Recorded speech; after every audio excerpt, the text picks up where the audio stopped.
है और मैं दिल्ली से गाजियाबाद जा रहा हूँ।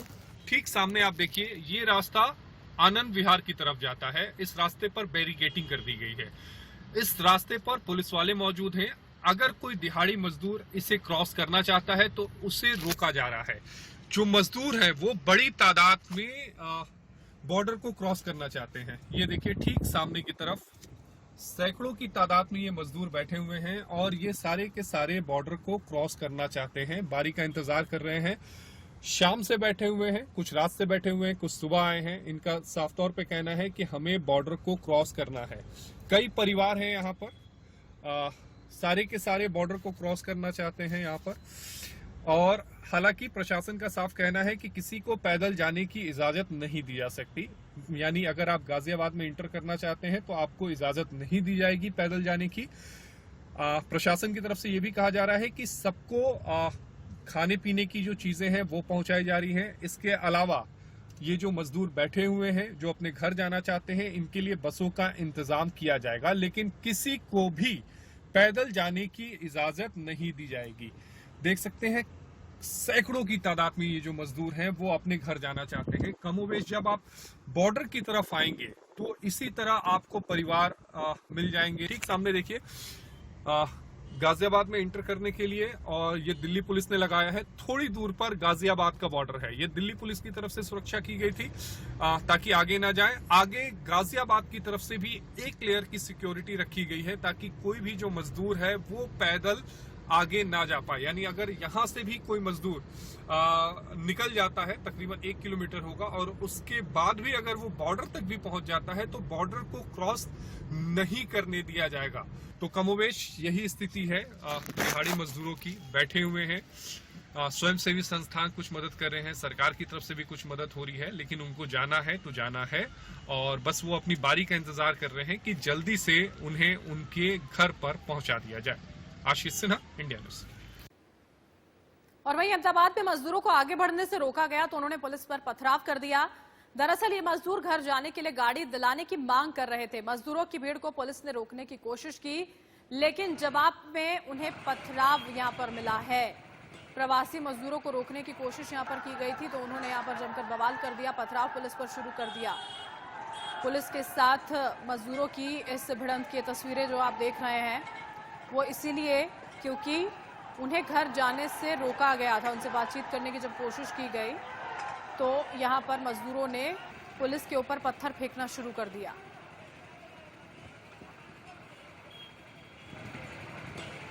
और इस तरह की तस्वीरें देखिए, हमने पहले भी देखी हैं। जब पुलिस ने लॉकडाउन का पालन कराने की कोशिश की, प्रवासी मजदूरों को समझाने की कोशिश की, तो आक्रोशित यहां पर मजदूर हो गए थे।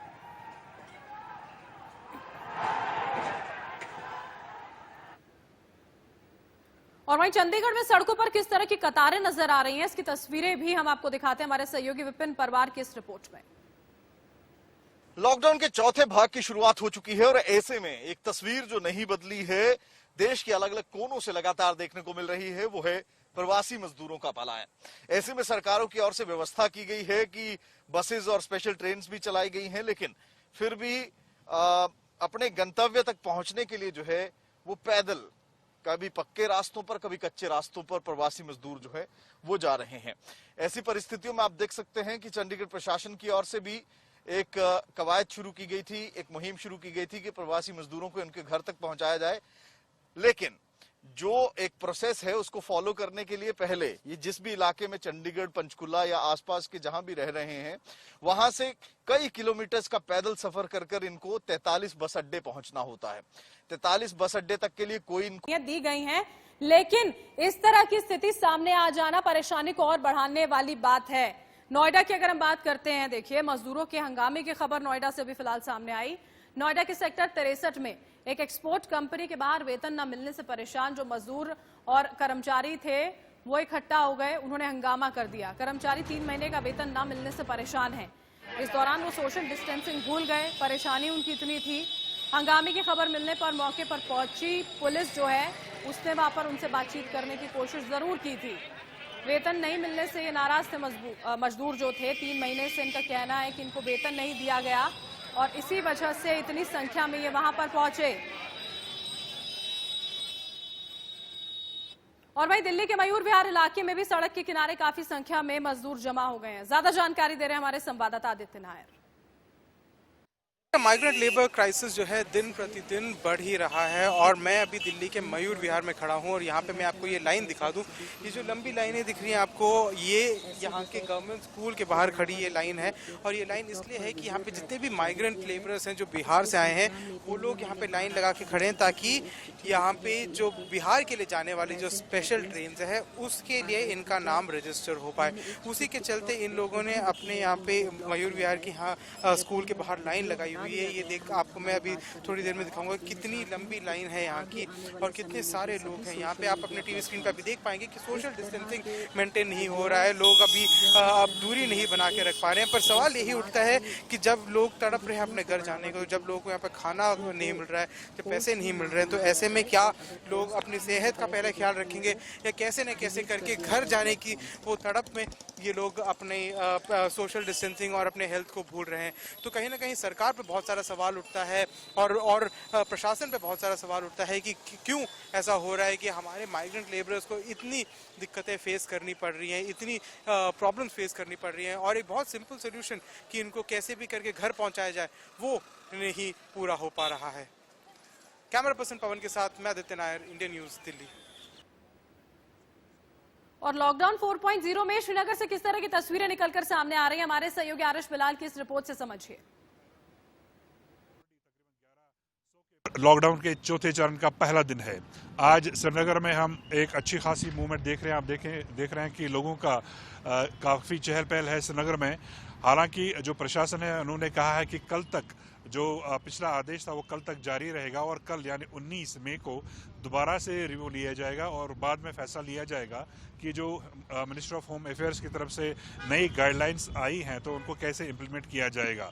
तो फिलहाल जैसे मैंने कहा कि कुछ इलाकों में अच्छी खासी मूवमेंट देखी जा रही है, जबकि कुछ इलाकों में सख्ती से लॉकडाउन को इम्प्लीमेंट किया जा रहा है। दरअसल कश्मीर घाटी में पिछले कुछ दिनों से कोविड-19 के मामलों की तादाद बहुत ज़्यादा बढ़ गई है। ऑलरेडी तकरीबन 1100 के पार ये जो है नंबर पहुंच चुका है और अब से कुछ देर पहले 5 डॉक्टरों के पॉजिटिव आने की भी खबर आई है। दरअसल ये डॉक्टर जो है एक लेडी को ट्रीट कर रहे थे जिसकी कल मौत हो गई और उनके अब से कुछ देर पहले उनके टेस्ट की रिपोर्ट आई है और उन 5 को पॉजिटिव पाया गया है। इसके साथ साथ इस हफ्ते में कुछ 3 इम्पोर्टेंट फेस्टिवल आ रहे हैं। पहले शब-ए कदर, फिर आखिरी जुमा और उसके बाद ईद मनाई जाएगी और इन सब को देखते हुए प्रशासन कुछ रिलैक्सेशंस के बारे में सोच रही है और कुछ लोगों को ट्रेनिंग दी जा रही है जो एसेंशियल कमोडिटी से जुड़े हुए हैं कि किस तरह वो इन दिनों को देखते हुए किस तरह वो लोगों को राहत पहुँचा सकते हैं। और जहाँ तक मस्जिदों में नमाज़ें पढ़ने का सवाल है तो माना जाता है कि उस पर अभी भी पाबंदी होगी। ईद के दिन भी लोगों को इजाज़त नहीं होगी कि वो कोई बड़ी गैदरिंग करे, बल्कि लोगों से कहा जाएगा कि वो अपने घरों में ही ईद की नमाज भी अदा करें। वीडियो जर्नलिस्ट जाहिर रफ़ाई के साथ आरिश बिलाल, इंडिया न्यूज़, लाल चौक से। पश्चिम बंगाल में भी मामूली राहत के साथ लॉकडाउन 4.0 लागू किया गया है। कोलकाता से ज्यादा जानकारी दे रहे हैं हमारे संवाददाता तापस सेन गुप्ता। लॉकडाउन 4.0 का आज पहला दिन है और एमएचए गाइडलाइन के तहत कुछ सेक्टर्स को राहत दी गई है। पश्चिम बंगाल सरकार की तरफ से भी कहा गया है कि जो बसेस है, चाहे वो सरकारी हो प्राइवेट बसेस हो, उन्हें चलने की परमिशन दी गई है। हालांकि बसेस की जो संख्या है वो काफ़ी कम है, लेकिन आज से ज़्यादातर जो प्राइवेट ऑफिसेज है वो ऑफिसेज खुलना शुरू हो गया। मिनिमम अटेंडेंस रखकर उन ऑफिस को खोला जा रहा है। और हम इस समय आइकॉनिक पार्क स्ट्रीट के सामने हैं और ये पार्क स्ट्रीट, कैमैक स्ट्रीट का जो इलाका है ये ऑफिस इलाकों के नाम पर ही जाना जाता है। काफ़ी प्राइवेट ऑफिसेज यहाँ पर है और जो बसेज है, बसेज को परमिशन दिया गया है सरकार की तरफ से कि बसेज में एक बार 20 से ज़्यादा जो यात्री हैं उन्हें नहीं, उससे ज़्यादा यात्रियों को ले नहीं जा सकती। अगर ले जाती है तो फिर उसे इंटरसेप्ट किया जाएगा। जो यहाँ के येलो टैक्सीज हैं उन टैक्सीज को भी परमिशन दिया गया है, रेडियो टैक्सीज को भी परमिशन दिया गया है, लेकिन राज्य सरकार की तरफ से साफ तौर पे कहा गया है कि 2 पैसेंजर से ज़्यादा वो ये टैक्सीज यात्रियों को नहीं ले जा सकते। आप देख सकते हैं कि यहाँ पे कोलकाता पुलिस के जो ट्रैफिक पुलिस है, जो आला अफसर है, वो यहाँ पर इंटरसेप्शन कर रहे हैं। नाकाज बनाया गया है और लोग 2 महीने तक घर में बंधक रहने के बाद आज जब वो बाहर आए हैं, ये देखने में भी खराब लगता है कि लोग जानते हैं कि समस्या कहाँ है, कि जो गाइडलाइंस दिया गया है उनके लिए दिया गया है, लेकिन उसके बावजूद भी जो आम लोग हैं वो कहीं ना कहीं ये गाइडलाइंस को वायलेट करते हुए नजर आ रहे हैं। आप देख सकते हैं कि पुलिस के जो अफसर है वो यहाँ पर इनका चालान काट रहे हैं और एक के बाद एक गाड़ियों को रोका जा रहा है, देखा जा रहा है कि वो नॉर्म्स को मेंटेन कर रहे हैं या नहीं। तो कुल मिलाकर 4.0 का आज पहला दिन है, लोग सड़कों पर उतरे हैं, गाड़ियां सड़कों पर ज्यादा चल रही हैं, लेकिन लोग आज भी 2 महीने पहले जैसे थे। आज भी ये नजर आ रहा है कि कहीं ना कहीं ये वायलेशन करने के मूड में आज भी हैं। शायद लोग अभी भी इस समस्या का जो ग्रेविटी है उसको समझने में नाकाम है। कैमरामैन रॉनी संतरा के साथ तपस्विन गुप्ता, इंडिया न्यूज, कोलकाता।